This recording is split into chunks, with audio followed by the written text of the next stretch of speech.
வணக்கம். இந்த குழந்தை வந்து எல்லாருக்கும் தெரியும். குரோம்பேட்ல சீரி சீரியால பேரலைஸ்ட் ஆயிட்டாங்க. அ இது நான் வந்து ஒரு அவேர்னஸ்க்காக தான் சொல்றது. நெறைய பேர் வந்துட்டு எப்படி அதாவது ஒரு படுத்த டாக் வந்து சாப்பிடுறாங்கன்னா, அவங்களுக்கு எப்படி ஃபுட் குடுக்கணுன்றது இருக்கு. இப்ப இவங்களுக்கு வந்து ஃபுல்லுமே கை, கால் எல்லாமே ஸ்டிஃப் ஆயிடுச்சு.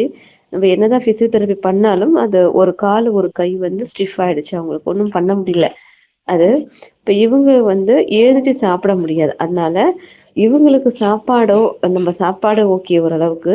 லிக்விடா குடுக்குறப்போ நம்ம எப்பவுமே வந்துட்டு அ அ அவங்களுடைய சைடுல வச்சு தான் இந்த சிரிஞ்சில வந்து சர்ருன்னு அடிக்கக்கூடாது.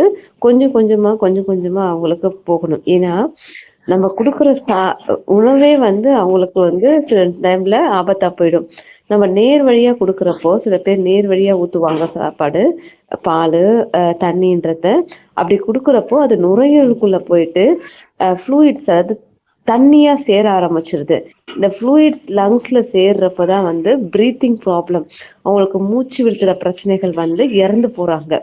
அதனால தயவு செய்து வந்து இந்த மாரி படுத்த நாய்கள், அ சிவியரா அடிபட்டிருக்கு. அவங்களால சாப்பிட முடியல.